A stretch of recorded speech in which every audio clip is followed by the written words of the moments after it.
Some disappear not in darkness, but in the soft fog of names never truly theirs. This story begins on a grey morning in Baker Street, where Holmes peers through the mist and sees what no mourner dares to voice. That grief, too, can be forged. Where are you tuning in from, and what time is it? Let me know in the comments. The shadows are gathering, the silence is weighted, and Holmes is already listening. It was on a pale and windless morning in late November that Holmes, having remained at the window for some time in a posture of uncharacteristic stillness, turned to me with a faint narrowing of the eyes and announced that we were to attend a funeral. "A funeral?" said I, startled by the abruptness of the remark and by its curious air of anticipation. "Yes, Watson," he replied, reaching for his gloves with an ease that belied the strangeness of the errand. "Lestrade has sent a note. Brevity is its hallmark, but the implication is clear enough. He requests our presence at a burial this morning in Hampstead, and adds only that there is something not quite right about the affair." "Not quite right?" I repeated, puzzled. "What could be irregular about a funeral?" Holmes allowed himself the faintest smile. "That, my dear fellow, is precisely what we are to discover. When Lestrade chooses to speak in euphemism, it is generally because he suspects more than he is prepared to state aloud." He tucked the note into his coat pocket and rose. "I take it you have no pressing appointments at the surgery?" "None that cannot wait," said I, already gathering my overcoat. For all its morbidity, there was something about Holmes's tone, calm, curious, almost expectant, that compelled one to follow. Within half an hour, we were on our way through the grey, still streets of London, the fog barely lifting as the hansom rattled northward toward Hampstead Heath, and the curious invitation that awaited us among the mourning. Grayvale Chapel stood somewhat apart from the fashionable burial grounds of London, nestled in a sparse copse at the edge of Hampstead, its iron gates rusted and overgrown with vine. As we alighted from the cab, I was struck at once by the peculiar silence that hung over the place. Not the reverent quiet of solemnity, but a kind of muffled absence, as though the place itself had forgotten how to mourn. Holmes paused before the gates and surveyed the grounds with that distant gaze of his, which often preceded some flash of insight. "No hearse," he murmured, "and fewer than a dozen in attendance. Curious. A small knot of mourners was gathered near the modest chapel door. I counted 9 in all, exclusive of the officiant. Their attire was proper, their postures subdued, but there was a stiffness in their aspect that jarred with the occasion. It was, I thought, like a rehearsal played in earnest, yet without conviction. Lestrade met us just beyond the threshold, his expression troubled. "I thank you for coming," he said in a low voice. "It's the burial of one Harold Trevelyan. Quiet fellow, lived alone in Hampstead. No relatives so far as anyone knew, until now." Holmes inclined his head. "And now?" Lestrade's eyes shifted toward the group of mourners. 3 gentlemen arrived this morning, all claiming a connection, but each with a story that doesn't quite align." "Indeed," said Holmes. "And the widow?" "There is one, or so she claims. But she won't speak to anyone, not even the curate." Holmes's gaze remained fixed on the chapel door. "Excellent. Let us observe." We stepped into the chapel just as the mourners were settling into their pews.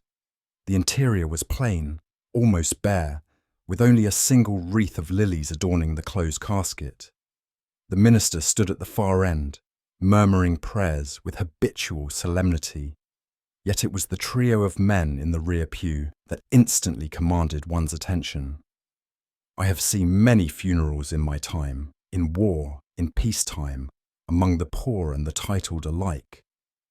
And there is a certain vocabulary of grief that is nearly universal: the lowered gaze, the tremulous sigh, the occasional stiffness of the jaw in an effort to suppress emotion. But these 3 men, though clad in immaculate mourning attire, stood apart from all such human gesture. Their bearing was uncomfortably composed, their eyes not lowered in sorrow but scanning the room with faint detachment. The first was broad-shouldered, with a weathered military moustache and a jaw that bespoke command. The second was pale and slender, with a solicitor's wallet protruding slightly from his inner coat pocket, a detail I could not help noticing. The third was the most inscrutable of the three, stooped slightly, with pince-nez in a hand that trembled faintly when he adjusted them, though whether from age or nerves I could not yet determine. "They are strangers to this death," Holmes whispered, his voice scarcely above breath. "And yet they pretend proximity. Note the spacing, close enough to imply relation, distant enough to avoid intimacy. What do you make of them?" I asked quietly.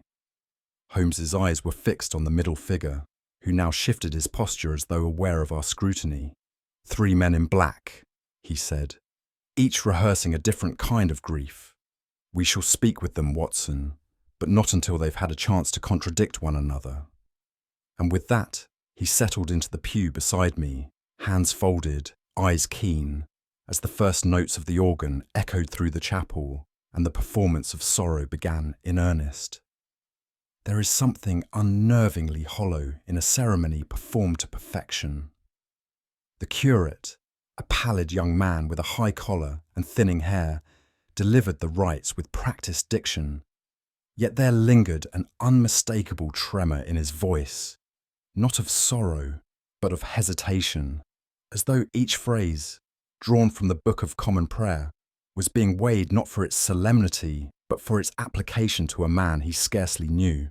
Holmes sat, motionless, beside me, his gloved hands folded across his knee, the tip of one finger lightly tapping the edge of the pew, a gesture I had come to associate with a swift internal calculation.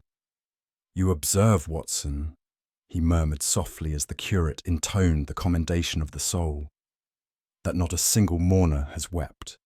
I glanced round. Indeed, the stillness of the room verged on the unnatural. The supposed widow, her face obscured by a black veil, sat stiffly at the front, her hands clasped tightly in her lap, knuckles white with pressure but absent any trembling of grief. The three gentlemen remained as composed as ever, eyes forward, features unreadable, as if the service were an obligation of etiquette rather than a moment of farewell. "There are griefs so deep they defy expression," I whispered. Holmes inclined his head slightly. "True, but this is not silence born of sorrow. This is silence of a different kind." The curate's eyes, I notice now, flitted twice toward the coffin, and once, fleetingly, toward the three men in the rear pew. There was something guarded in that look, as though he had agreed to something and regretted it. As the final prayer came to its close, Holmes exhaled faintly through his nose and leaned toward me. "A burial," he said, "that conceals more than it commits." It was just as the pallbearers began to move, solemnly with slow reverence toward the rear door of the chapel, that Holmes drew my attention to a moment so brief it might easily have passed unnoticed. "Observe," he said quietly. I turned and followed his gaze. The man in the centre, the solicitor I now guessed, turned his head scarcely half an inch. The gesture was minute, yet precise. At once, the man with the military bearing gave the slightest of nods in return, his mouth unmoving. The third man, the antiquarian with the pince-nez, offered nothing in expression but rose a heartbeat earlier than the others, as though preempting a signal too familiar to require confirmation. "Coordinated behaviour among men who claim unfamiliarity," Holmes said.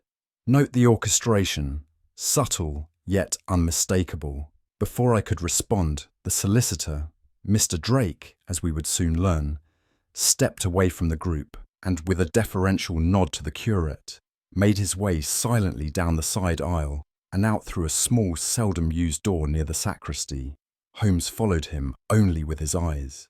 "A premature departure," he murmured. "One wonders what business exceeds the burial of a man whose will one claims to have executed."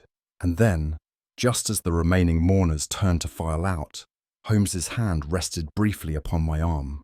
"There," he said, "on the pew, a right-hand glove, expensive, calfskin, monogrammed, left behind, or perhaps left deliberately." I leaned forward, The glove lay half concealed beneath the corner of the hymn book, as if dropped in passing, yet there was something unnerving about its presence, as if it belonged not to the man who left it, but to the one now confined to the coffin. Holmes pocketed it without ceremony. This, I suspect, will not remain unclaimed for long. As we stepped out into the pale morning light and followed the slow, dignified procession toward the burial plot, a hush settled over the group like mist. The curate resumed his chant, low, deliberate, and in step with the slow turning of the earth itself. It was then, just as the casket was lowered, ropes drawn taut, earth poised to receive its charge, that I heard it. A whisper.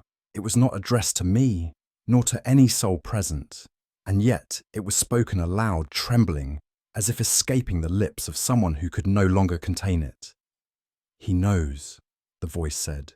"He knows, I saw." I turned quickly, but the source eluded me.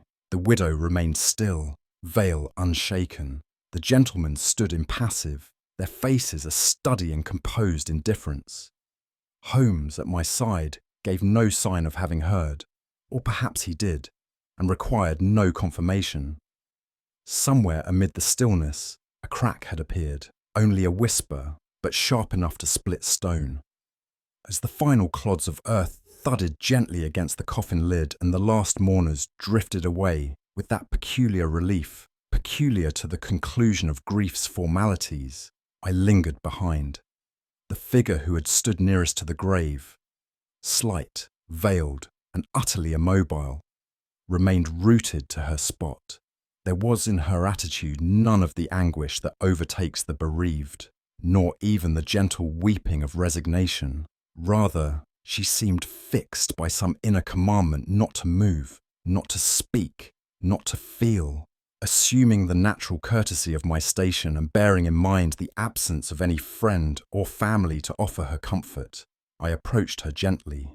"Madam," I said, my voice softened, "I extend my sympathies. Mr. Trevelyan, I understand, was—" But I got no further. The woman gave no response, nor even a turn of the head. She clutched her black gloves in one pale hand, the other resting lightly on the iron railing beside the grave. Her chin was slightly lifted, but behind the veil, her face remained unreadable. I tried again, lower this time. "Forgive the intrusion, but if there is anything I—" She turned suddenly, not in alarm, nor quite in acknowledgement, but rather as if measuring whether to respond at all. And then, without a word, she stepped back, drew her shawl closer about her, and moved away with slow, careful steps toward the waiting carriage at the gate. I stood there a moment, oddly chilled. I could not name the emotion I had witnessed in her, but it bore little kinship to grief. Holmes, who had remained just within earshot, joined me beside the path as the widow's figure receded. He said nothing at first, only followed her progress with those penetrating eyes of his, which missed nothing and forgot even less. "She looked back," he said at last. I nodded, perhaps to see whether she was followed. "Or perhaps," he murmured, "to ensure she was not." It was true. Twice during her short walk, the woman had turned, not with the exaggerated self-consciousness of performance, but with a furtiveness that betrayed a deeper unease. Her carriage stood apart from the others, and as she stepped into it, I saw her cast one final glance toward the chapel gate, a glance sharp with apprehension. "There is something restrained about her," I said, "but it does not resemble mourning." "No," Holmes agreed. "It resembles strategy." He paused. "A woman who fears being overheard has often already said too much." And then, with a faint smile, he turned away from the gate and directed his steps toward the plot itself. "Come, Watson, let us view the stage before it is taken down." The grave, freshly filled and modest in its dimensions, bore the simple wooden marker of a temporary interment. A spade leaned awkwardly against the railing, and the wreath of lilies, the same one I had noted earlier inside the chapel, lay now at the foot of the plot, slightly wilted. Holmes, however, had eyes not for the flowers at the foot of the grave, but for what was conspicuously absent atop it. "There," he said, bending slightly over the rail. "Do you observe what is missing?" I looked down. The coat had been dark, almost black, and the lapels crisp, but now I recalled something that had jarred subconsciously. No boutonniere adorned the breast, though it is nearly universal custom in London funerals for a single bloom, white or violet, to be pinned to the body. Holmes straightened. No flower, no mark of personal affection, either forgotten or deliberately removed. In either case, it suggests a funeral arranged with speed rather than sincerity. I frowned. Surely such things are minor. Indeed, my dear Watson, but in the absence of speech, it is the minor things that cry out. The young curate, now standing at the side entrance of the chapel, appeared engaged in mild conversation with the verger. Holmes approached with that cordial authority which rarely met with resistance, and I followed close behind. "A fine service," Holmes said, extending his hand.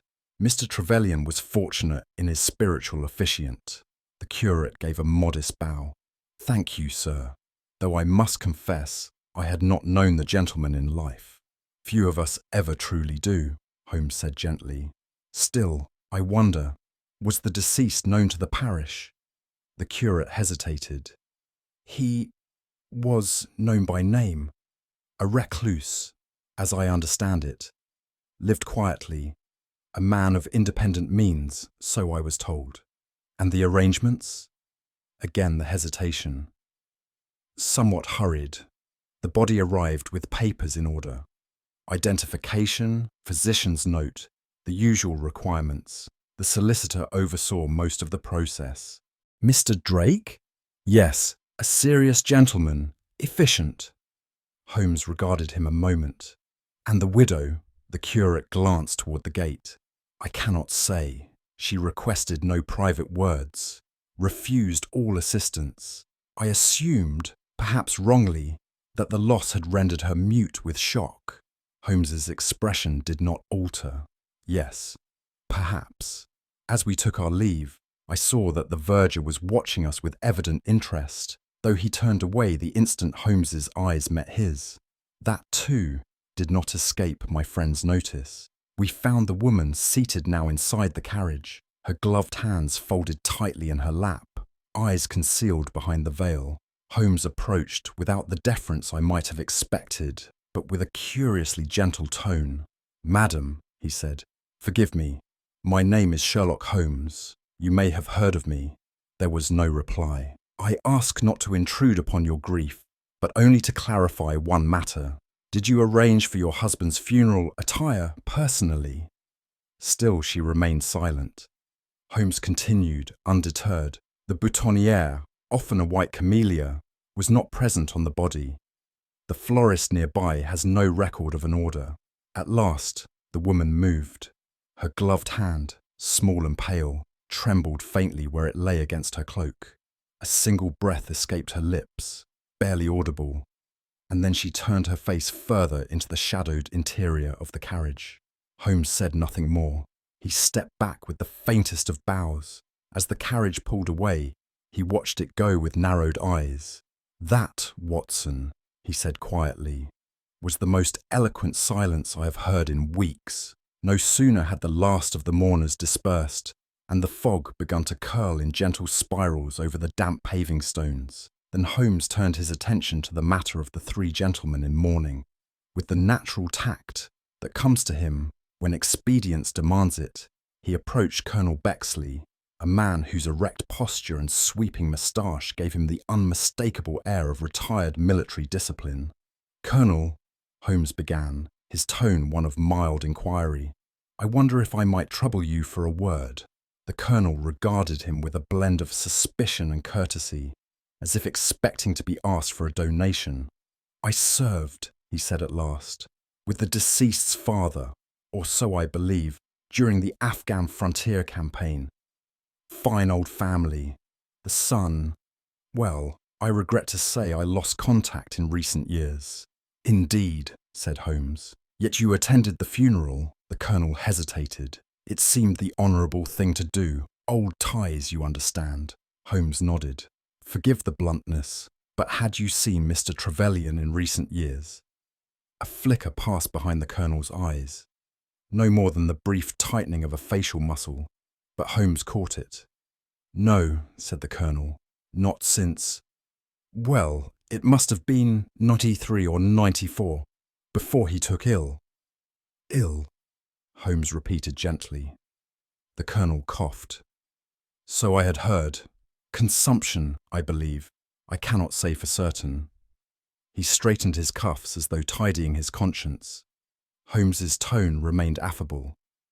A man remembered in absence, he said softly. Curious how often that proves convenient. The colonel offered a stiff nod and turned away, his boots shining with the precision of a soldier. And, I thought, with a polish not wholly deserved by his tale. It was Mr. Lionel Drake, however, who proved the most voluble of the three. With a legal satchel tucked under one arm and a certain breathless efficiency in his tone, he introduced himself as the executor of the late Mr. Trevelyan's affairs. A straightforward matter, he declared, offering Holmes a thin folder with the kind of crispness that accompanies newly drawn paper.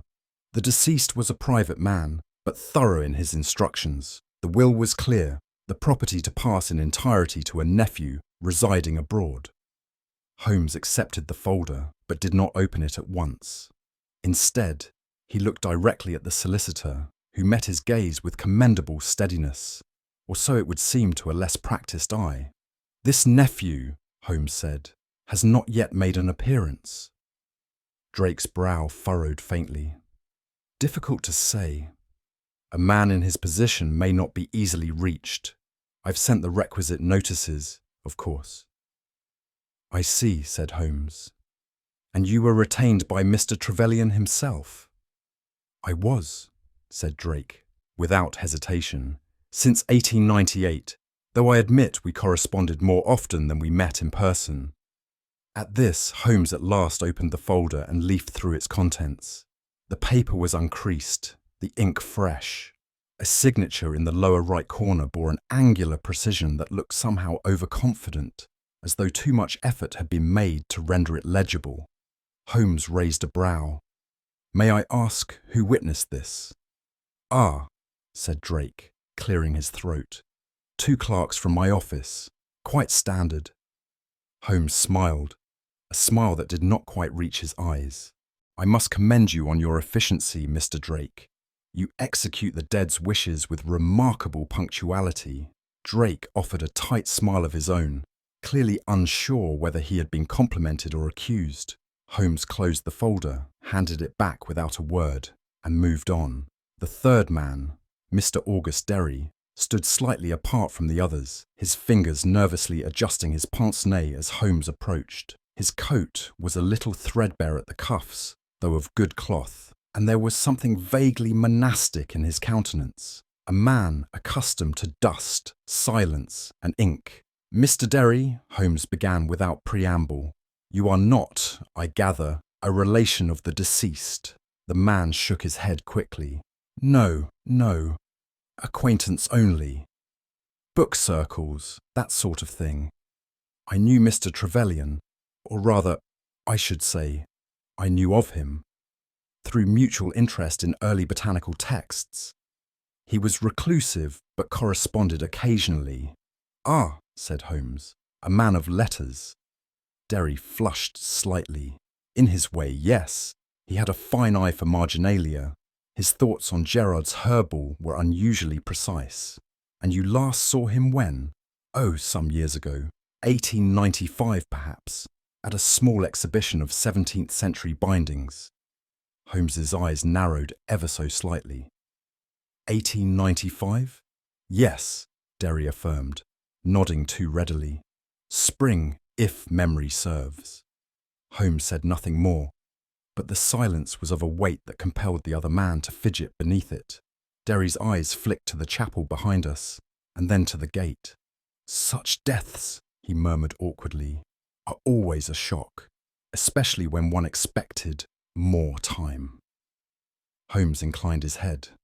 Yes, Time, Mr. Derry, has a way of revealing more than one expects. And then he turned away, leaving the antiquarian to adjust his spectacles with shaking fingers and a stare that no longer met mine. Holmes and I walked slowly along the gravel path that skirted the outer wall of Gravell Chapel, the November air settling around us with the faint scent of moss and stone. He had said nothing since concluding his interview with Mr. Derry, but I knew from long experience that his silence was not one of inaction. His eyes, half-lidded and distant, were not idle but sifting the words of three men into their component truths. "It is a curious thing," he said at length, "how the sincerest account is often betrayed not by what it contains, but by what it lacks." I looked at him. None of them lied boldly, he went on. Each made gestures toward truth. The Colonel with his military association, Drake with his neatly drawn will, and Derry with his niche erudition. Yet each has left a gap into which a man might fall and never be seen again. "You suspect collusion?" "I suspect symmetry," Holmes replied. "And symmetry in human narrative is as unnatural as it is in nature." All three men claim no recent intimacy with the deceased. All three claim to have arrived independently, and yet two of them named the year 1895, one explicitly, the other by implication, as the last moment of contact.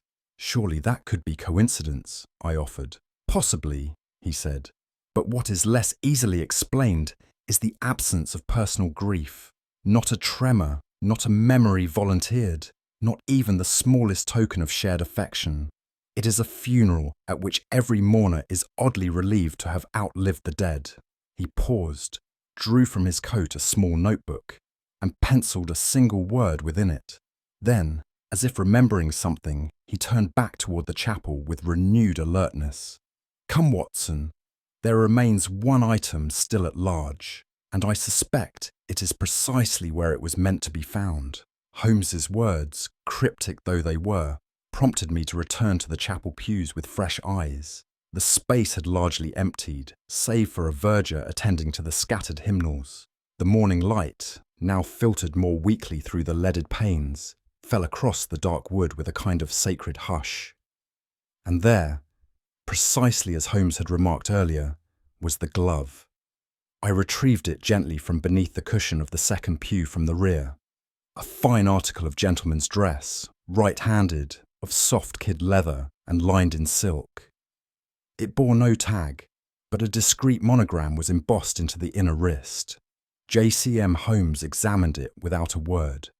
He turned it delicately in his hands, as though it were a telegram from a vanished correspondent. "None of the three men bore that mark," I ventured. "We saw their gloves. And the widow wore none," Holmes finished. "Nor is this a lady's glove. It is, however, one deliberately left, not dropped. Observe the crease where it was folded, not crushed, placed, not lost." I frowned. "But why leave it behind?" "A token," said Holmes softly. "A message or a warning." He pocketed the glove with care, his brow furrowed not in confusion, but in consideration. "There is a man," he said, "whom none of them have mentioned, and whom all of them fear may return." He looked to me. "Let us see, Watson, whether the man they came to bury is the same man they came to see buried." Holmes never cared much for the trappings of authority, but he understood their language fluently. Thus, when we arrived at the small office adjoining the Hampstead mortuary, he produced from his pocket a folded card with an embossed seal, and passed it with quiet precision to the coroner's assistant, a thin fellow with watery eyes and a disconcerting cough. "I act on behalf of the late Mr. Trevelyan's solicitor," Holmes said, in the tone of one who expects to be obeyed not for what he says, but for how he says it. "There are legal particulars which must be reconciled before property transfer may be concluded." The assistant glanced at the card, squinted, and disappeared into the back room. Within moments he returned, handing over a file tied in cheap ribbon. Holmes opened it at once, his eyes scanning the report with characteristic swiftness. I stood beside him and saw the familiar columns, weight, height, identifying marks, But it was the name at the top that caught his attention, or rather, the faint trace of erasure beneath it. "Do you see that, Watson?" he said in a low voice. It was slight, a smudge no more, but in Holmes's hands, no imperfection passed without question. He turned the page. Attached to the report was a certificate of identification signed by one Lionel Drake, solicitor. It bore the date of the previous Tuesday. "But look here," Holmes murmured, tapping the lower margin. "The death is recorded as Harold Francis Trevelyan. And yet," he flipped to the physician's note appended beneath. The man had no birth certificate on file. Identification was based solely on the solicitor's word. He closed the folder with care.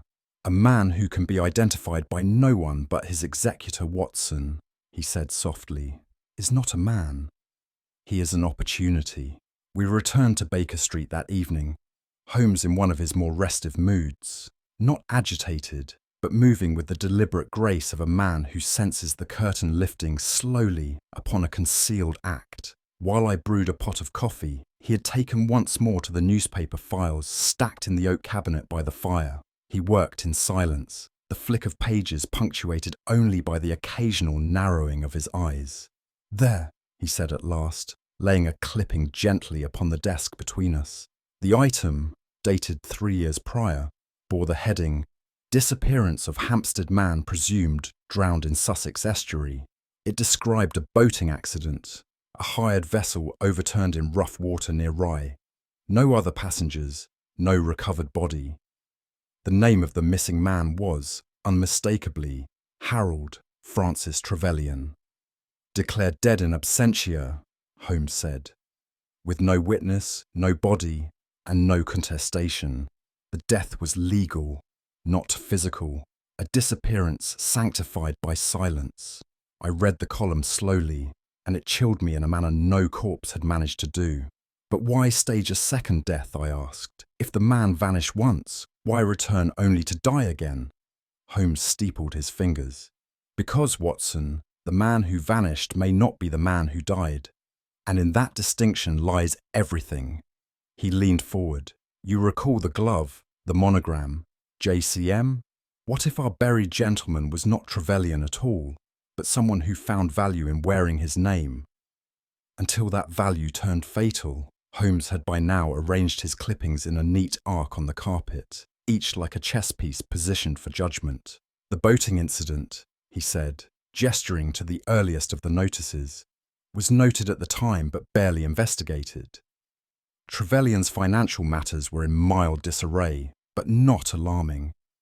His physician, a Dr. Ambrose from Finchley, signed a letter citing poor health and melancholy, making the presumption of suicide all the more palatable to the authorities. Yet no body," I said. "Precisely. A body is inconvenient to a man who intends to disappear, and utterly unnecessary to one who simply ceases to answer his name."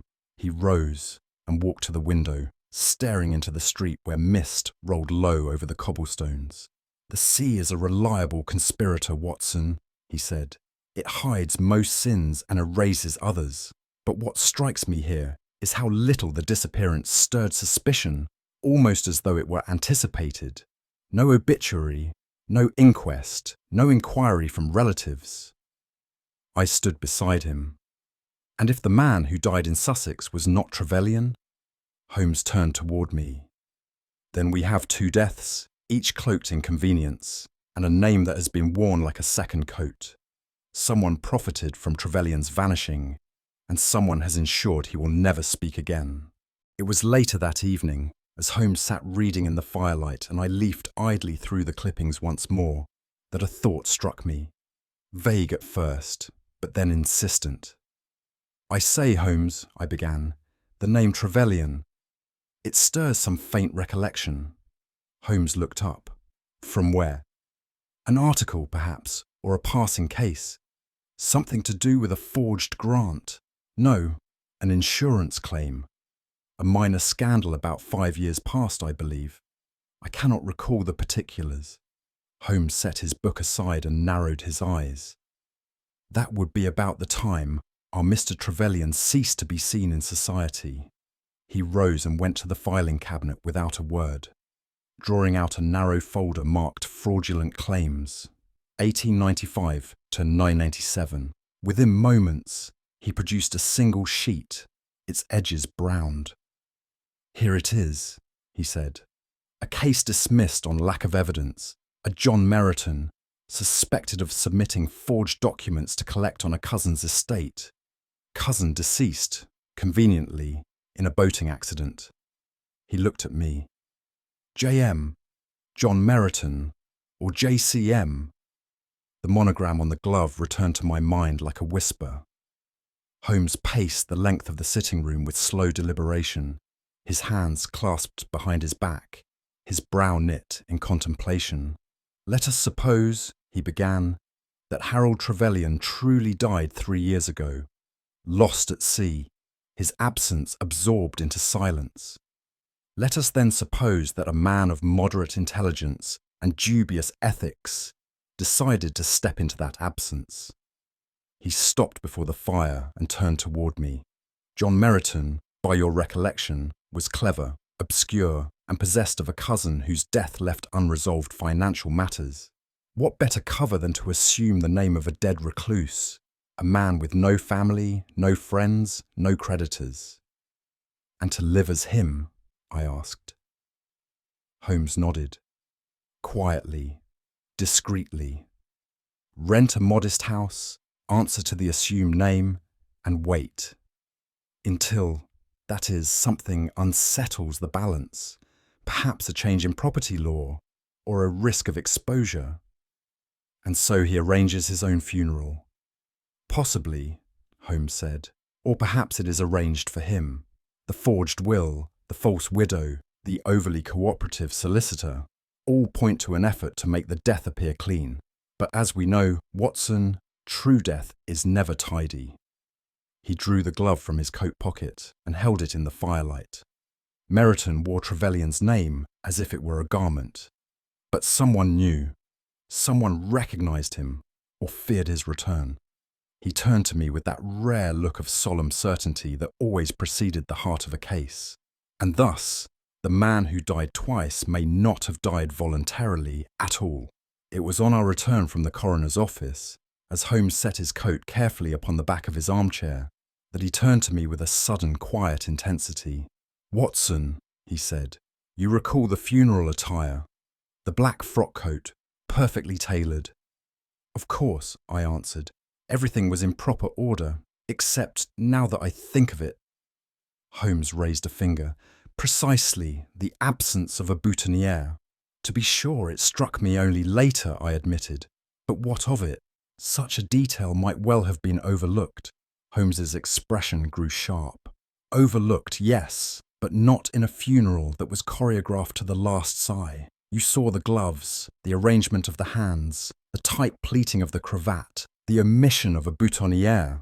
So common a gesture of affection in mourning attire was not an accident. It was either forgotten by someone with no real connection to the deceased, or removed by someone who knew exactly what they were doing." He walked to the mantel and drummed his fingers lightly against the cold stone. "A flower," he said, half to himself. "That most sentimental of tokens, removed not for aesthetics, but for evidence." "Evidence of what?" "Of interference," he replied, eyes fixed on some inward ledger, "and possibly of substitution." He took up his walking stick and hat. "Come, Watson, let us pay a visit to the only gentleman in London who would know which flower had been promised, and why it never made its way to the grave." The little shop on the corner of Tavistock Street bore the worn brass plate of Hartnell and Sons, purveyors of floral elegance, and was staffed, at our arrival, by a solemn man in a grey smock and fingerless gloves, engaged in the careful unwinding of ivy stems. The bell above the door tinkled faintly as Holmes stepped inside and removed his hat with a courteous inclination of the head. "You supplied arrangements for the funeral held this past Thursday at Greyvale Chapel," Holmes began without introduction. "Harold Trevelyan." The florist blinked, as if trying to summon the name from the petals at his feet. "Tall gentleman ordered lilies and foliage," Holmes continued. "Requested a single orchid boutonniere." white with lavender streaking to be pinned to the deceased's lapel. It was not delivered. The man straightened, his brows knit in mild surprise. "That orchid was never collected," he said slowly. "Strange business, that. Gentleman placed the order on Monday, paid in advance, mind, but never returned to claim it. The rest was delivered by our boy, as arranged." Holmes's tone was light. "And did this man give a name?" The florist shook his head. "No, sir, but he was particular. Knew the Kentish summer orchid by its old Latin name. Not many do." "Describe him." "Tall, olive complexion, hands well kept, eyes that didn't blink enough, if you take my meaning." Holmes tapped his cane once upon the tiled floor. "Do you still have the orchid?" The florist looked pained. "It wilted the following day. Wouldn't take to the water." "Just so," Holmes murmured, "like a message that arrives too late." Holmes lingered in the cramped storeroom behind the florist's counter, where bundles of fragrant rosemary and damp violets hung in orderly rows. He examined the discarded stems in a metal bin before emerging with a clipped nod. "That orchid," he said to me as we departed, "was never meant for a display. It was a signature, a flourish that would have declared the hand behind the preparation." "You believe the flower held symbolic meaning?" "More than that, it identified the source." He hailed a passing cab and continued, once we were seated inside. "The Kentish summer orchid is rare, grown only in 1 or 2 conservatories north of the Thames, and known chiefly among collectors. Whoever ordered it knew precisely what it meant, which is to say, what it would signal to anyone who recognized it." "And its absence from the funeral attire?" "A sign that someone removed it deliberately, possibly the murderer." He sat back with his arms folded. "Trevelyan's coat was prepared with great care, but there was a rupture in the process. Something, or someone, intervened between the florist and the grave. The flower, in its presence, or its absence, tells us who last touched the body." "And that knowledge," I said, "was dangerous." Holmes looked out the window, where gas lamps bloomed faintly in the evening fog. "Dangerous enough," he murmured, "that the flower never saw the light of day." We returned once more to Hartnell & Sons that afternoon, where Holmes, in his most affable manner, requested the opportunity to examine the back room where customer orders were stored prior to delivery. The florist obliged, albeit with visible reluctance. "The coat," Holmes asked casually, "was it brought here for floral arrangement?" "Indeed," the man replied, pointing to a worn wooden rack. "Hung there by the same gentleman. Said the orchid was to be pinned neatly, collar side left." "And it was?" "Certainly, but he returned that evening, said there'd been a change of plans, took the coat and never came back." Holmes pressed gently. "Was it the same man?" The florist hesitated. "Now you mention it, I'm not sure. Same build, similar coat, but he wore gloves and didn't speak." Holmes's expression grew still.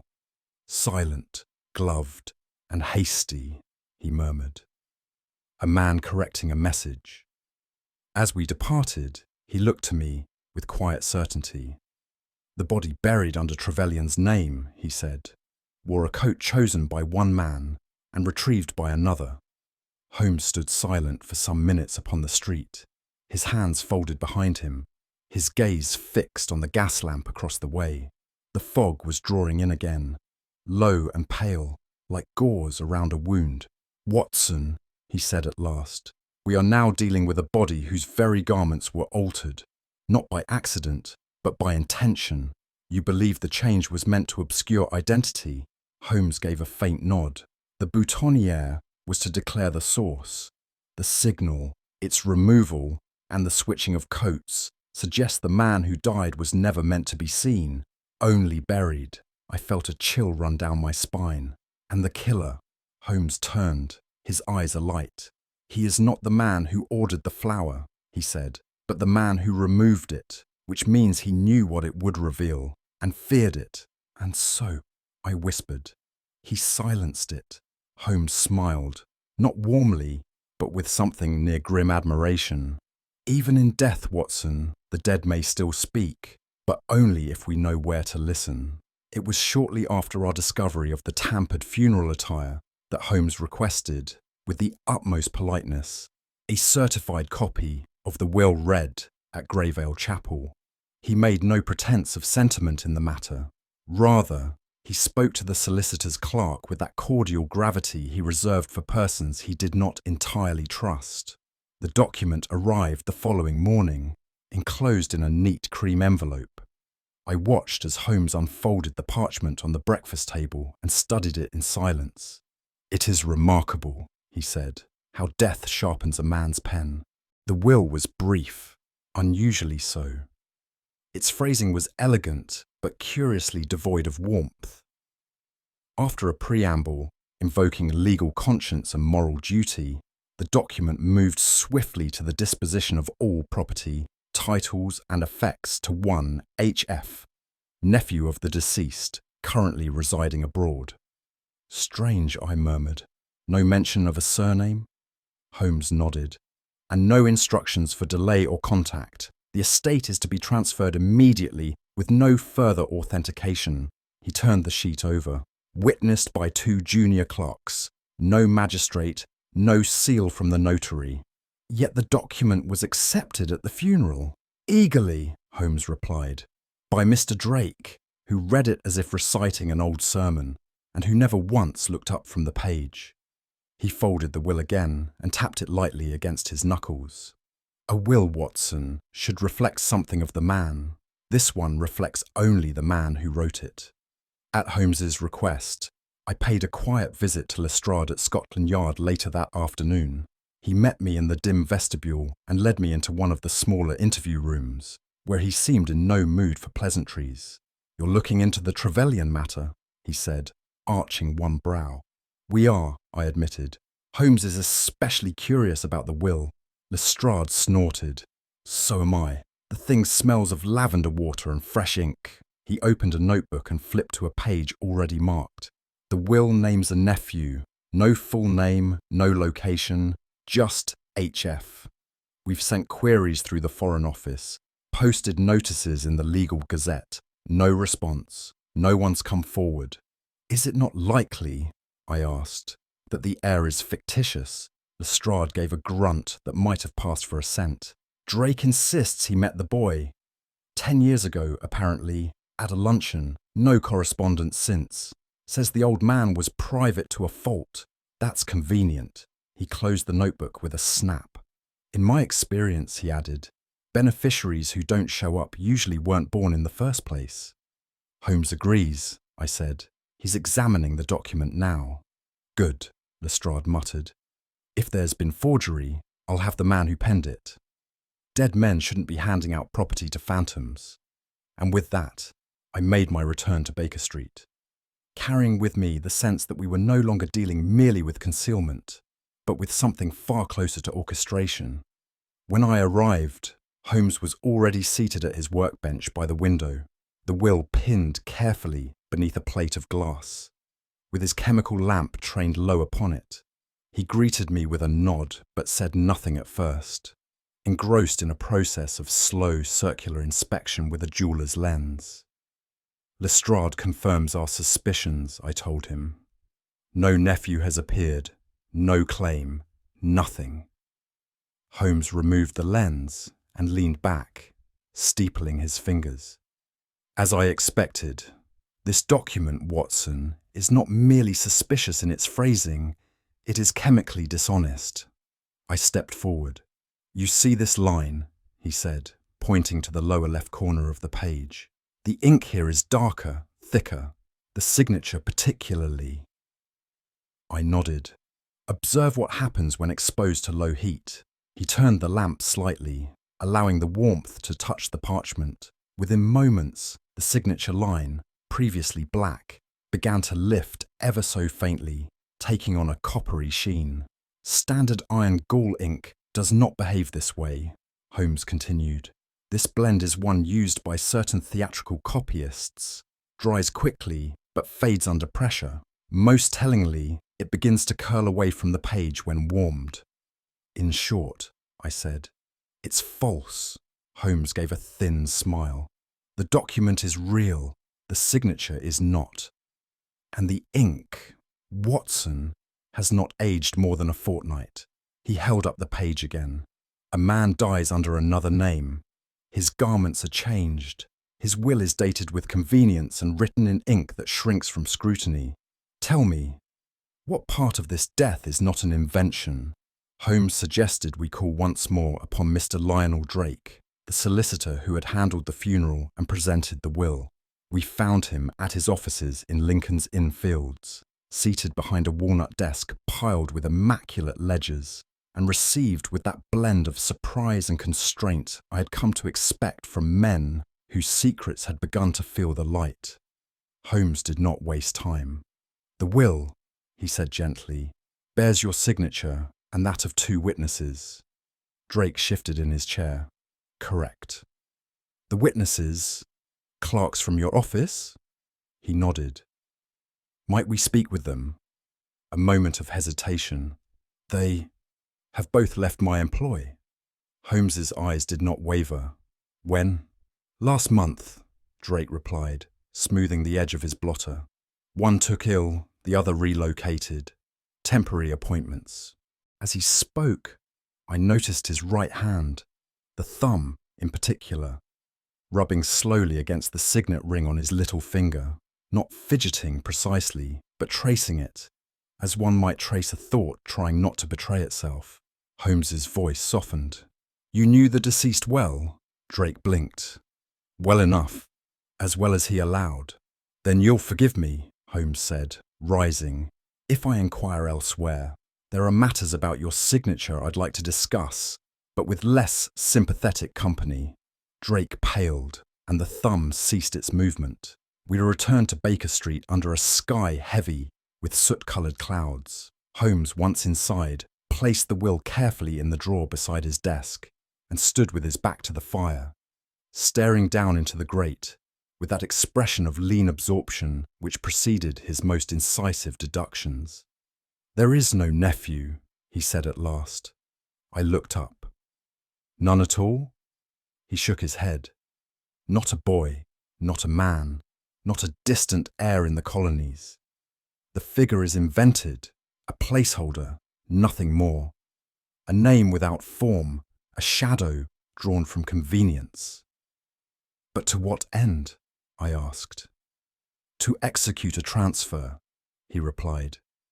The estate, as small as it may be, would pass without contest to this HF. There would be no legal delay, no inquiry, and once granted, the assets could be converted, laundered, and forgotten. I frowned. Then the man who forged the will is not merely covering a death, Holmes said, but orchestrating it. He turned toward me. Think of it, Watson. A man presumed dead returns under another's name. That name carries property, history, perhaps a hidden debt. And just when the past threatens to catch up, he is buried under the same false name, his identity cleansed by fire and stone. And the solicitor? A tool, Holmes replied. Useful, perhaps complicit, but not the hand that wrote the ending. He folded his arms. No, Watson, the true author of this fiction remains at large. For now. But he has left behind the kind of signature I find irresistible. He smiled faintly, eyes glinting, and I intend to read it to the last stroke. It was a grey morning in December when Holmes proposed a visit not to Scotland Yard nor the Public Records Office, but to a grim and seldom frequented branch of the civil registry housed within the stone belly of Clerkenwell Prison. We passed under low arches and iron gates, where the clerk who admitted us had a face like dried parchment and hands that trembled over ink and dust in equal measure. Convicted aliases, Holmes murmured, are like ghosts that refuse to remain buried. They leave traces, never in the headlines, but in the margins. He handed over a slip of paper on which he had scrawled no more than 3 letters, J.M. The clerk frowned, turned without a word, and disappeared into the archive. I said nothing, for Holmes had been silent since dawn, his mind circling a single, unvoiced suspicion. At length, the clerk returned with a narrow box, its lid tied with worn ribbon. Inside were faded files, parchment nearly flaking at the edges, and blotched names written in a dozen hands. Holmes leafed through them one by one. I stood beside him and saw a name emerge like a stone beneath receding tidewater. Jonathan Merriton, alias John C. Mallory, convicted 1888, released 1893, suspected but untried in matters of property fraud, document forgery, and impersonation of a deceased heir. Mallory, Holmes murmured. There he is. And more interesting still, the alias recorded upon release. Harold Trevelyan. He closed the box with deliberate care. You see, Watson, it was not that a man took Trevelyan's name once the real one had vanished. It is that the name itself had already been used as cover, borrowed long before the sea claimed the man it originally belonged to. We returned to Baker Street bearing more than dust. Holmes carried under his arm a small folder, loaned with surprising reluctance by the prison archivist. Inside, beneath a brittle sheet of wax tissue, was a sepia daguerreotype, the kind used for prison intake records in the years before ink and fingerprint gave way to bureaucracy. He set the image before me under the lamplight. The man captured in the photograph was lean, with hollow cheeks and a narrow chin. His eyes, though faint from exposure, conveyed a watchfulness that unsettled me.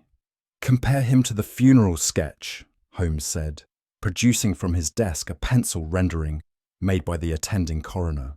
I placed them side by side. The hairline is receded, I noted. But the ears, precisely, Holmes interjected. The left ear folds slightly against the skull, an uncommon trait. Now observe the scar above the brow, faint in the drawing, but visible here. Good heavens, I said softly. It's the same man. Jonathan Merriton, known forgeries across 3 counties, assumed the identity of Harold Trevelyan in '93, the year the real man is believed to have drowned off the Sussex coast. Holmes folded the image once carefully. This man lived under another's name for nearly a decade. But identity, Watson, is not merely what one claims.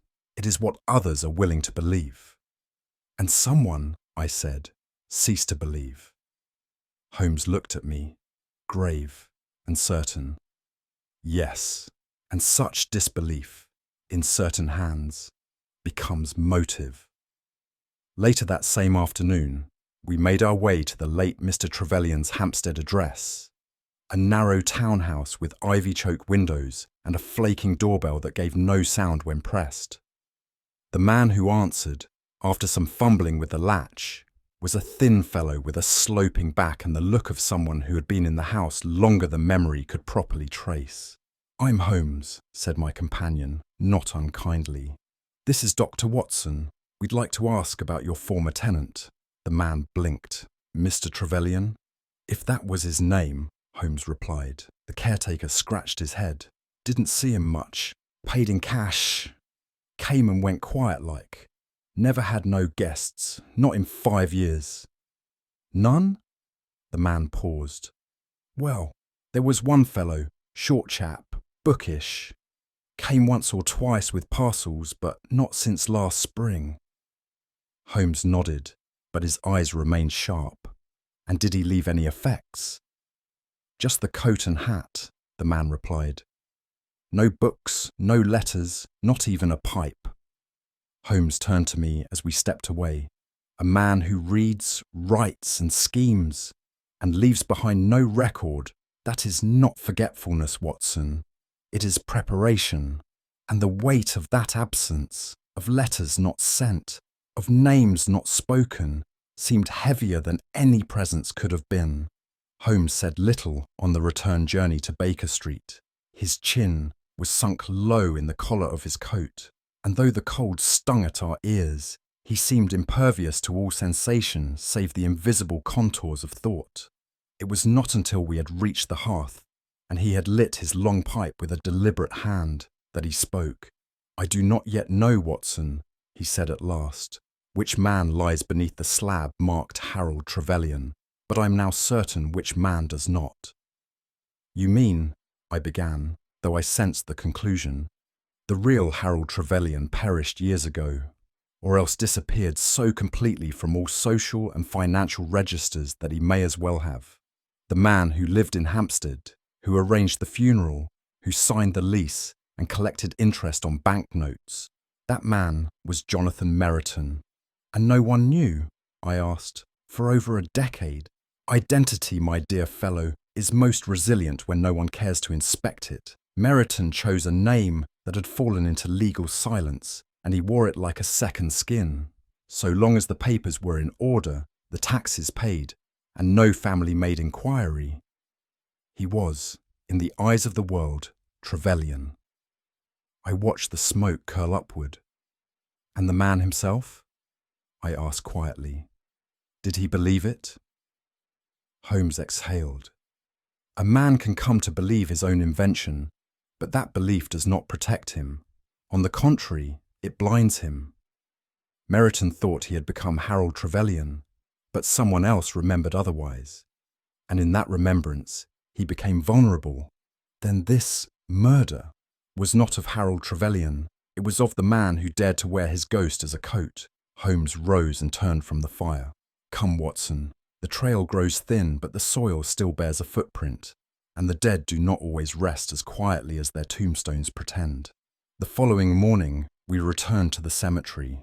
It was a modest plot, tucked beside a crumbling brick wall where the roots of nearby elms heaved the path in places. Frost clung to the iron railings. A light mist veiled the stones, and it seemed, as I stood with Holmes before the grave, that memory itself had condensed into air. The headstone read, "Harold James Trevelyan, born 1853, lost to the sea 1893, found again in peace 1903. "Twice buried," I murmured. Holmes did not answer at once. His eyes moved across the inscription with a peculiar stillness, as though reading something unwritten. "It is a fiction," he said finally. "A name inscribed upon stone, sanctioned by the proper clerks, witnessed by society, and consecrated by ceremony. But it is no more than that. A fiction made to endure. And the man beneath? A man who had the cunning to steal a name, the ambition to make it credible, and the carelessness to forget that such theft has its price. He thought himself safe behind a dead man's history. But history, Watson, is a jealous thing. It does not suffer imposture forever. There was a silence between us, broken only by the wind disturbing the dry ivy against the railings. "To steal a fortune," I said, "is crime. To steal a name is forgery. But to steal a man's past, his place in the world, that is something far deeper." Holmes looked at me with that rare, grave expression he reserved for moments when justice bore no triumph. "You are right. It is not only theft of property, but theft of remembrance. The man buried here will never be remembered for who he truly was, neither by friends nor enemies." "And the true Trevelyan?" Holmes turned from the grave. "He vanished long ago, Watson, perhaps into water, or perhaps into silence. And silence, too, can kill." It was a bitterly still morning in March, when Holmes requested that I remain present during what he termed a necessary gathering of well-dressed contradictions. He sent his notes by discreet messenger the day prior, a triad of unassuming invitations bearing only the address of our Baker Street lodgings, and a cryptic remark regarding a legal discrepancy of modest yet urgent character. At precisely 10 minutes past 11, the first of the gentlemen arrived. Colonel Percy Bexley, retired cavalry officer, whose bearing spoke of rigid discipline and whose overcoat shoulders bore the gentle indentations of medals long stored away. He nodded curtly to me, but did not remove his gloves. He was followed in close succession by Mr. Aldous Gray, a stockbroker of middle years, with the complexion of a man more accustomed to calculation than conscience, and lastly by the discreet figure of Horace Drake, solicitor, whose thin lips pursed the moment he entered the room. Holmes received them with grave courtesy. No introductions were offered nor needed. The silence among the three was that of men who had not spoken in years, yet shared the kind of memory that one must agree to forget. "Gentlemen," Holmes began, standing by the hearth as the fire crackled low, "thank you for attending. I believe we are all gathered for the same reason, though none of us has yet named it aloud. Let us proceed with clarity and discretion." I could not have said why, but a peculiar tension crept into the room, as though the past itself had just found a chair by the window. "Let me speak plainly," Holmes continued, turning to the decanter and pouring a measured inch into each of the three glasses. "We are not here to litigate, but to illuminate, and perhaps to redress." He handed the first glass to Colonel Bexley, who accepted it without motioning thanks. His eyes narrowed. "In the course of examining the disputed will of Mr. Trevelyan," Holmes said, "a document emerged, a confession of sorts, though unsigned, which referenced a certain theft. A theft whose proceeds vanished from the record, but not from consequence." No one stirred. The fire hissed. "The item in question," Holmes resumed, "was the Bowden Star, a diamond of French provenance presumed lost in a railway robbery in 1881. The names associated with the case were suppressed, yet 3 men were present that night in a private car north of Sussex. One of those names, you may recall, was Algernon Westray." At this, a tremor passed through Colonel Bexley's cheek. "I mention Mr. Westray only because he is now dead. The remaining 2 men are present in this room." A full minute passed. The Colonel set down his glass without having touched it. "I do not know what you mean," he said with brittle civility. Holmes inclined his head. "Of course not. But perhaps you will recall that a small pin was found among Mr. Trevelyan's effects, a cavalry insignia, dislodged, likely unintentionally." The Colonel rose slightly from his chair, then sat again. "I retired with honour," he said. "I have no reason to doubt it," Holmes replied evenly. "But there are some honours, Colonel, that outlive their recipients, and some that burden them." No more was said, but I noted, as Holmes spoke, that Drake's hand, unnoticed, had drifted toward his waistcoat pocket, where a chain glinted faintly. "Your instinct is admirable, Mr. Drake," Holmes said without turning his gaze, "though I would advise against attempting to remove the watch. It is safer in its place." Drake froze. Slowly, he withdrew his hand and placed it on his lap. Holmes gestured toward the chain.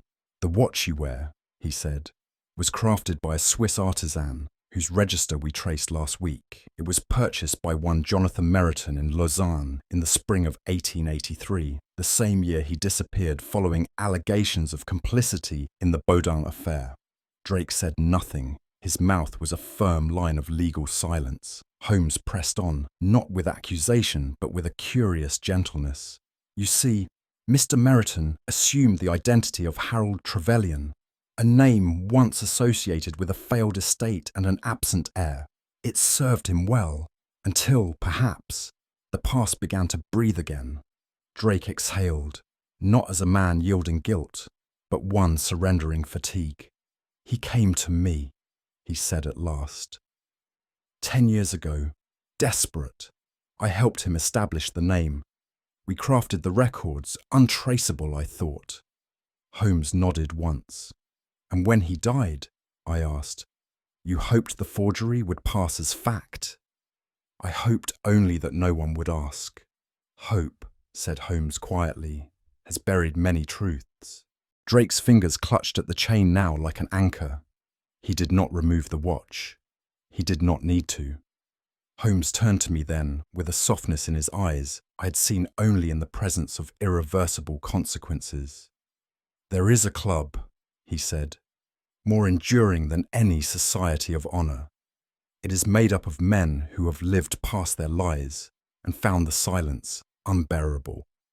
Holmes had scarcely concluded his remark when the faintest shudder passed through the third man in the room, a figure I had noticed less for what he did than for what he did not. August Derry, the antiquarian dealer with the most impeccable silence in London.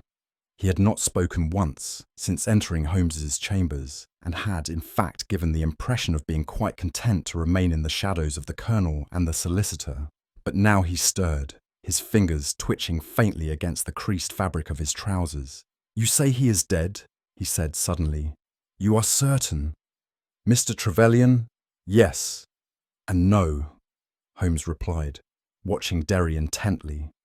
"The man who bore that name is dead, but the man behind the name may never have lived at all." Derry's throat convulsed. He raised one hand, not to interject, but to steady himself. "I told them not to open it," he said. "That library, it was never to be catalogued." "Which library?" I asked. Derry turned his pale eyes to me. "In Devon, Westrays, after the trial, after the verdict and the lake." I thought it had all gone quiet, but Meryton knew, or guessed. "I saw him once, years later, in Islington. He said nothing, but he looked at me, as if I had drowned with him." "You believed him dead," Holmes said, with no edge of irony. "We all did, or wanted to. And when the solicitor's death brought the name back into circulation," Holmes prompted, "you feared the lake had not held its man." Derry lowered his head. "I feared what always comes with ghosts, Mr. Holmes. Not justice, memory." Holmes crossed to the window, where the late morning had grown dim beneath a shroud of unforecasted cloud. He did not speak at once, but when he turned, his expression bore neither triumph nor accusation. "You see, gentlemen," he said, "you did not come here to contest a will, nor even to protect your reputations. You came for something older than fear." The three men, Bexley, Drake, Derry, looked at him, each with a slightly different cast of ruin in their gaze. "You came," Holmes continued, "to see a coffin, and in seeing it, to convince yourselves that it held the man you wronged, and if it did, to be free." No one protested. Even the fire in the grate seemed to burn more softly. "It is not uncommon," Holmes mused, "for a criminal to seek his own exoneration through the grave, but it is rare indeed for his accomplices to require the same." Drake moved first. He opened his case and removed a folded envelope. "It was meant to be destroyed," he said, "but none of us could bring ourselves to burn it." Holmes took it, but did not unfold the paper. "I have no interest in confessions written in retrospect. They tend to flatter the conscience." Derry looked away. Holmes's voice grew quieter. "You were young. The theft was clumsy. The man you believed dead, Meryton, outlived you all in fear and invention. He made of himself a fiction so complete it required 3 lives to uphold it." He looked at me then. "Watson, I often wonder, is it cowardice or loyalty that binds such men? A shared truth once buried grows like root under stone, silent, invisible, but one day it shifts the whole house." As we saw the men out, none looked back. They had not come for absolution, only confirmation that the past would not walk again.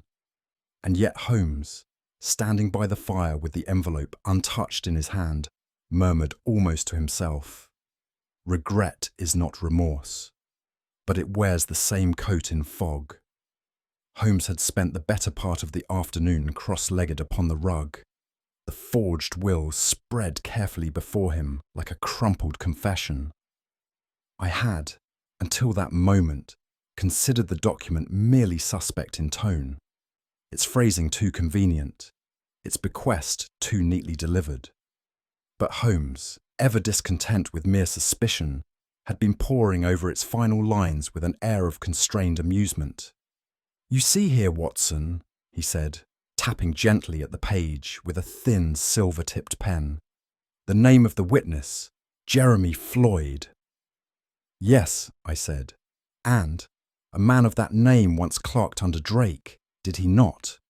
"I believe so." "Indeed, but Floyd, for all his many faults, was known to sign his name with a flourish, a small dip and a loop beneath the D, a trait one cultivates from youth and rarely discards, even under duress. I peered more closely. This signature lacks it. Just so. And here, Holmes continued, observe the irregular pressure on the loop of the Y in Floyd. It curls unnaturally, as if copied rather than composed. The ink pools slightly too thickly at the start of each stroke, a hesitation one finds only in imitation. He retrieved another sheet from his files, an employment contract signed by the same Mr. Floyd 2 years prior. Compare them, Watson. The difference is not merely mechanical, it is psychological. One speaks of presence, the other of absence. And the implication, Holmes smiled faintly, that Jeremy Floyd did not witness this will at all. And if he did not, then the document bears false witness. And if the witness is false, the whole is void. His eyes narrowed. It is time we called on Lestrade. Inspector Lestrade, when called upon in matters of discretion, could be surprisingly delicate in his approach. It was just past 7 when we arrived at Mr. Drake's chambers in Lincoln's Inn, Holmes carrying the offending document in its original envelope, and Lestrade trailing behind with a posture of casual civility that did not fool me in the least. Mr. Drake himself received us without the usual performative surprise. His expression, if anything, seemed almost prepared. "You've come about the will," he said plainly, and turned from the hearth to pour himself a brandy. Holmes inclined his head. "I'm afraid its validity does not stand up to scrutiny." "I rather suspected it wouldn't," Drake replied, swirling the liquid. "Floyd has not been in England these 2 years. Lestrade blinked. "Then you admit that the witnessing was falsified?" "Yes, though I did not expect it to be noticed so quickly." Holmes, for once, offered no rejoinder. He merely folded his hands behind his back and allowed the solicitor his moment. Drake looked at me then, not at Holmes or Lestrade, but at me, as if I were the only one in the room who might still understand what it meant to fail out of fear. "She was desperate," he said. "The house, the debts, and he, Meriton, or whatever he called himself, had promised to make it right. He said it would be clean, but dead men leave ink stains, it seems." Lestrade moved then, laying a hand gently upon Drake's shoulder. The solicitor did not flinch. "I suppose there's no use requesting leniency," he said, smiling without irony. "No," Lestrade replied softly, "but there's dignity in owning the truth." Drake nodded once and walked out without further protest, as if the burden of the lie had long since grown heavier than the punishment that followed it. Holmes and I arrived at Amberley Close less than 2 hours after the arrest, summoned by the constable stationed at the property. Mrs. Eleanor Prestwick, the widow whose name adorned the will, had not answered her bell since morning. The housekeeper, long accustomed to her mistress's silences, had grown uneasy only when she discovered the woman's bedroom door ajar, her travelling cloak missing, and the small side window opened just enough to admit a narrow passage. Inside, the room bore no sign of haste. The bed made, the curtains drawn with neat symmetry, and yet there lingered in the air that unmistakable sense of something vacated too quietly. "She left of her own accord," Holmes murmured, brushing his fingers along the windowsill. "No scuff marks, no force. Then where has she gone?" "Nowhere official," Holmes replied. "Her belongings remain. No trunk disturbed, not even the account ledger touched. This was not escape, Watson. It was erasure." He moved to the writing desk and opened its shallow drawer. Empty, save for a folded scrap of linen and a faint scent of lavender. "She knew," he said, "that the story had collapsed, the forgery exposed, the accomplice arrested, and so she withdrew. Not in shame, I think, but in instinct. You believe she was never truly complicit?" Holmes gave a small shrug.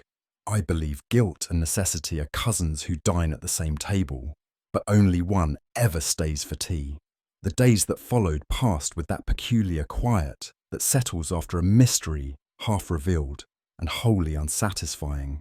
Mr. Drake's confession, partial though it was, had unknotted the immediate strands of the forged will. The estate, left now in legal limbo, would no doubt be dissected by barristers and claimed by distant relations who had never known the deceased, or pretended not to. but it was Eleanor Prestwick who lingered in my thoughts. I found myself returning to Amberley Close once more, though Holmes had declared our part in the matter concluded. The constable at the gate nodded in recognition and made no attempt to dissuade me. The window, still slightly ajar, had been untouched. Inside, the ticking clock and the vase of wilting carnations spoke with a strange serenity.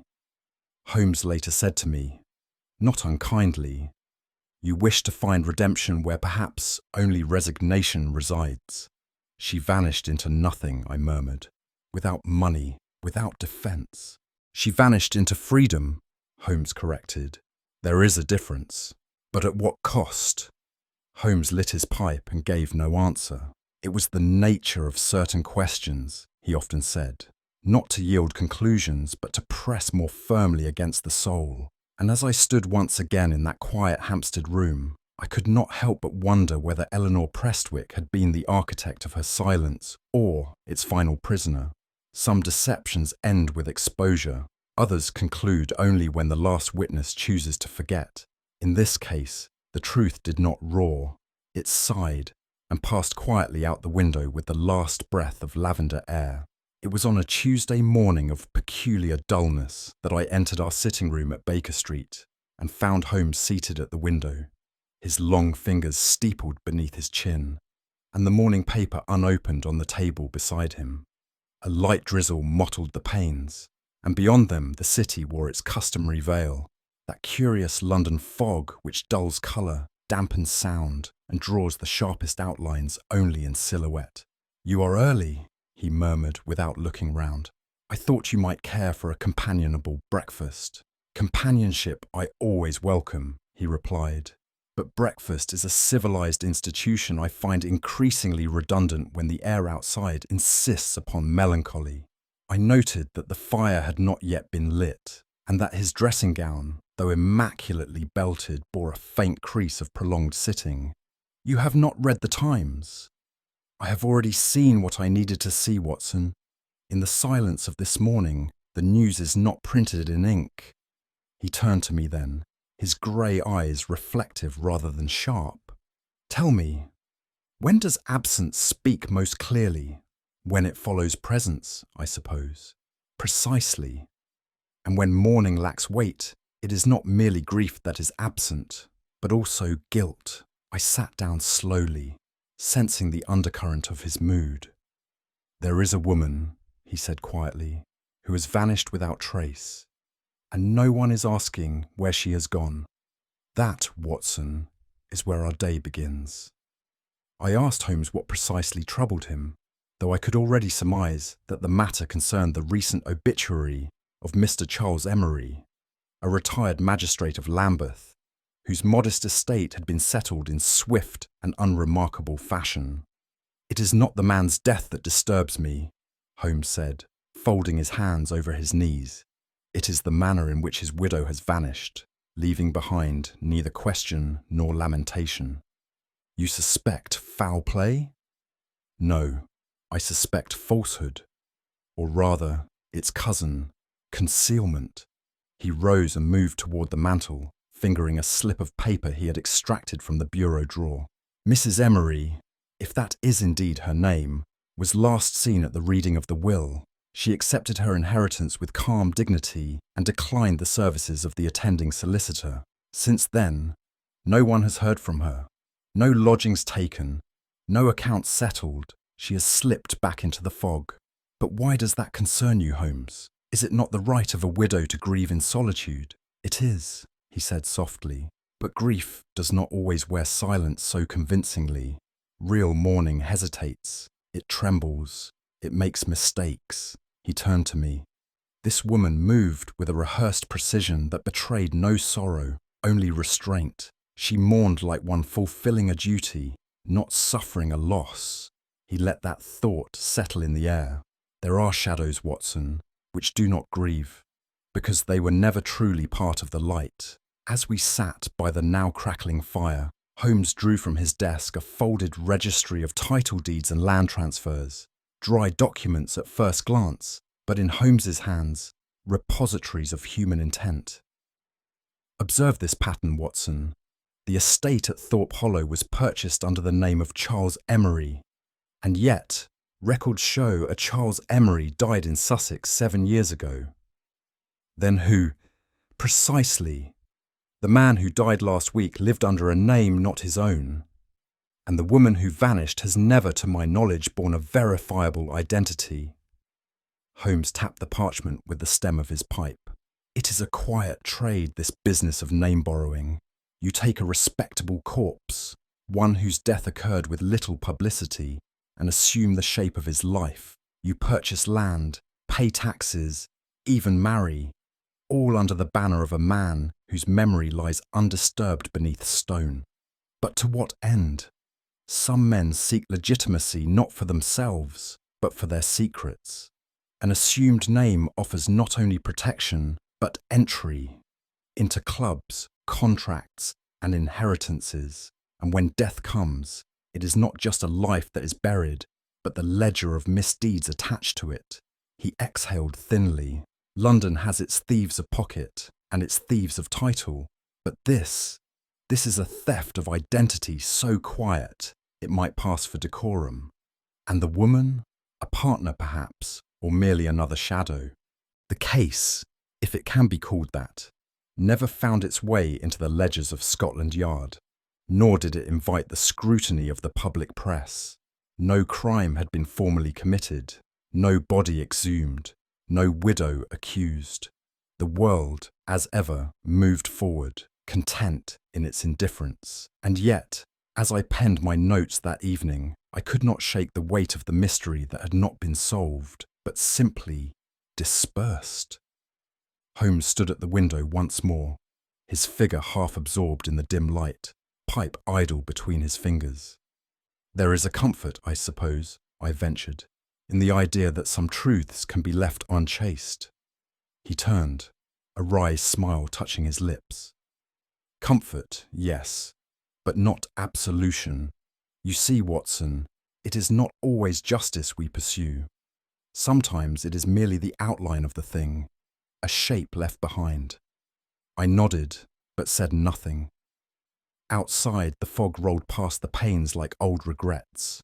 Names vanish, he continued, but what we do beneath them, the kindness we show, the lies we breathe, the debt we leave in hearts or in ink, these are the true signatures, whether or not the name survives. He returned to his chair and resumed silence. And I, humbled by the notion that the soul can be lost without fanfare, wrote these words not as a chronicle of resolution, but as a modest record of the absence that sometimes means more than presence. We had returned to Baker Street just as the gas lamps flared to life, their glow flickering faintly through the thickening London dusk. Holmes stood at the hearth, his gaze fixed not upon the flames, but on the darkened pane of the window, as if the truth yet hovered there like a reflection he alone could see. "Watson," he said at last, his voice almost contemplative, "it is one thing to steal a man's wealth, another to forge his signature, but to walk in his grief, to claim his sorrow as a costume, that, I think, is the cruelest impersonation of all." I said nothing, though the weight of his words settled heavily between us. Somewhere in the city, the widow was already beyond reach, lost not only to justice but to the very history she had helped to counterfeit. What do you believe Eleanor Prestwick's true motive was? Love turned bitter, or guilt too long buried? Share your thoughts in the comments, and if Holmes's quiet unravelling of this mystery intrigued you, do consider subscribing for more tales from the fog-veiled corners of London, and pass this story on. After all, deception leaves traces only if someone is watching.